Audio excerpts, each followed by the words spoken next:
Très bien, je m'appelle Alain Perrache. Je pratique l'aïkido depuis plus d'un demi-siècle et donc je suis en transit à La Réunion pour voir mon élève Antoine Collin, qui est professeur à Petite-Île et à Saint-Pierre. Moi je suis l'élève d'Alain, qui est à côté de moi. Je suis sur Petite-Île, on a monté un dojo il y a déjà bientôt 15 ans. Et du coup je suis un élève d'Alain depuis longue date. Au début j'ai fait du karaté, j'ai fait aussi du full contact. Et puis en fait après j'ai commencé l'aïkido à Lyon, dans son dojo.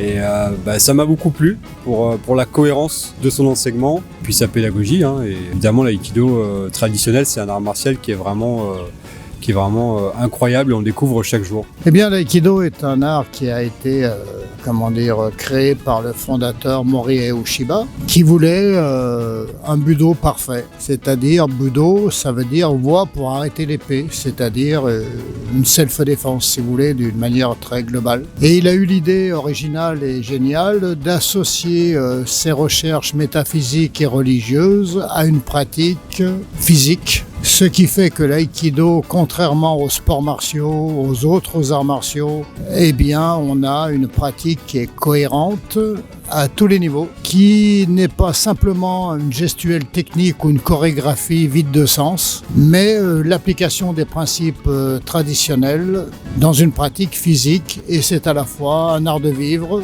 parce que quand on fait de l'aïkido, on ne vit pas comme tout le monde, on ne pense pas comme tout le monde, on n'agit pas comme tout le monde. Tout simplement parce que la philosophie orientale nous permet d'avoir un autre regard sur le monde et sur nous-mêmes. On a une autre vision de nous-mêmes qui est complètement différente et qui nous éclaire et nous amène à avoir un comportement différent des gens qui ne pratiquent pas. Il existe au niveau martial une confusion énorme. Les gens confondent sports martiaux, c'est-à-dire tous les sports comme le judo, le karaté qui ont des compétitions, qui ont des champions, où on a une pratique normalisée de façon à ce que tout le monde soit à égalité et qu'on puisse mesurer la performance d'une manière totalement, utopique, avec une pratique d'un art martial où il y a le mot art, comme dans la musique, comme dans la peinture, où l'objectif n'est pas de savoir qui est le plus fort, mais l'objectif est l'enrichissement personnel. C'est-à-dire qu'on va utiliser un art martial, un art de guerre, pour son développement personnel. Et en plus, ça peut servir à notre époque. On n'a pas de champion, tout simplement parce qu'une technique réussie, vous êtes vivant, vous l'avez ratée, vous êtes mort, vous ne pouvez pas recommencer. Donc, c'est une pratique aux objectifs complètement différents, au fonctionnement complètement différent, aux échanges complètement différents. Un sport se pratique dans un club sportif, sous l'égide d'une fédération sportive. Un art martial se pratique dans un dojo, le lieu où on apprend la voie du maître du dojo. Et l'enseignement se transmet de maître à élève. Il n'y a pas de fédération sportive, il n'y a pas de club sportif. C'est un fonctionnement tout à fait particulier qui n'a rien à voir avec le fonctionnement sportif. Et les gens confondent parce que ça se passe souvent dans les mêmes endroits, là où il y a un tapis ou une salle municipale, et où les gens sont habillés à peu près de la même façon. Et comme notre culture ne nous enseigne pas la différence, eh bien les gens confondent tout. Et puis il existe aussi la pratique de militaire, où des gens en 10 jours, 15 jours doivent acquérir des rudiments de combat de corps à corps. Et pour cela, on a emprunté des techniques à l'aïkido, au judo, au karaté, aux arts martiaux traditionnels, pour qu'en 15 jours, on ait une vague notion de corps à corps pour des militaires, c'est-à-dire des gens surentraînés, en bonne condition physique, pas de vieux, pas de gosses, pas d'enfants. Et le but, c'est de se démolir le plus rapidement possible. Donc l'objectif est aussi là complètement différent. Alors, c'est très simple en fait. L'idée du stage, c'est que l'aïkido, Alain l'a expliqué tout à l'heure, ça se transmet de maître à élève. Donc moi, quand je suis arrivé à Petite-Île, j'ai monté un dojo. J'ai attendu, 2 ans, le temps d'avoir des élèves qui suivent mon enseignement, qui aient bien compris les bases de l'aïkido. Et après, c'était évident de continuer à transmettre en invitant mon professeur. Voilà. Ne serait-ce que aussi pour moi continuer ma voie, parce qu'en fait, on ne devient pas professeur et une fois qu'on est professeur, on arrête. On reste toujours élève. En fait, toute sa vie, on est élève d'un maître et toute sa vie, même si on enseigne l'aïkido, on continue à apprendre. C'est ça qui est vraiment très intéressant aussi dans un art, en fait dans un art comme l'aïkido. Donc la logique étant de, évidemment, moi aussi continuer à apprendre. Donc du coup, chaque année, on invite Alain qui vient faire cours dans notre dojo à Petite-Île. On s'est mis après, j'ai eu des élèves qui commençaient aussi à enseigner du coup sur Saint-Pierre. Donc maintenant, à chaque fois qu'Alain vient, il enseigne finalement chez ses élèves. Donc les stages ont commencé très vite, en fait, 2 ans après la création du dojo, et puis assez régulièrement, c'est-à-dire 1 fois par an à 2 fois par an.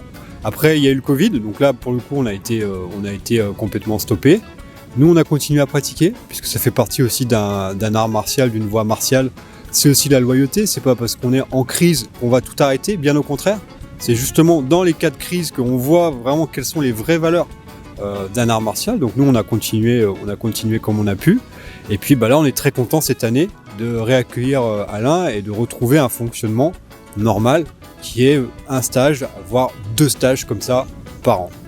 Voilà. Eh bien, le stage est comme d'habitude très convivial, très sympathique, parce qu'il y a aussi ce côté-là dans notre pratique. On pratique avec des amis, quoi. On a des relations d'amitié qui se créent avec la pratique. Et comme on n'est pas en concurrence avec les autres, on n'est pas comparé aux autres, eh bien, on évite tout un tas de choses qui existent et qui sont négatives dans les sports et inintéressantes. Oui, donc, c'est pour ça qu'un stage, c'est toujours une période d'enrichissement où nous, on va à la Réunion avoir un éclairage sur la nature, sur l'adaptation des hommes à leur milieu qui est différente de la métropole. Ça nous ouvre l'esprit et ça nous donne des tas d'idées pour chez nous quand on est de retour, pour notre profit personnel.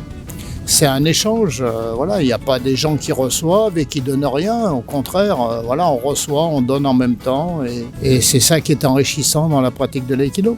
Oui, très content de retrouver Alain, de retrouver aussi les élèves d'Alain, parce qu'en fait, il y a énormément d'anciens qui sont venus, qui se sont déplacés, d'anciens qui enseignent, qui ont des dojos aussi en métropole. Ces anciens que j'ai connus moi quand j'étais jeune sur les tatamis et que je revois maintenant j'ai 40 ans et ça fait toujours plaisir de les revoir. C'est ça aussi des vraies relations, hein. On n'est pas dans la compétition, on est dans l'apprentissage sans arrêt. En ce qui concerne le stage, j'étais très content de voir aussi que les marmailles sont venus, c'est-à-dire que l'aïkido sur le tatami, c'est pas juste un stage pour les hauts gradés, ça veut strictement rien dire. C'est un stage qui est ouvert à tout le monde et à tous les âges, notamment hier quand on était à Saint-Pierre, de voir qu'il y avait une dizaine de marmailles sur le tatami qui pratiquent avec nous.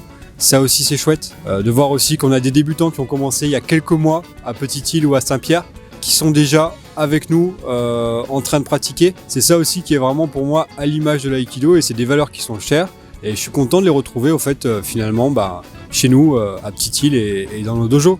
Ça veut dire qu'en fait on a quand même suivi de façon assez sérieuse une voie et on est fidèle aussi à nos engagements et à nos idées. Donc comme vous l'a expliqué très bien Antoine, dans un art, on pratique pour le développement de soi-même. C'est le sens du terme do. C'est évolution de soi-même, réalisation de soi-même. C'est ce que contient l'idée du terme do en japonais. Et donc, toute la pratique de l'aïkido va être d'avoir des situations, contrairement au sport, qui sont normalisées, des situations très diverses, de façon à se rendre compte de nos propres limites et des limites de la personne que l'on a en face, qu'il va falloir évaluer très rapidement, savoir à qui on a affaire, très rapidement, comme quand quelqu'un vient vous attaquer, il faut instantanément savoir si vous devez partir en courant parce que vous n'avez aucune chance ou si vous avez la possibilité de le maîtriser. Et ça s'apprend justement avec des situations très diverses. C'est pour ça qu'en aïkido, on ne trouve pas de cours de débutants.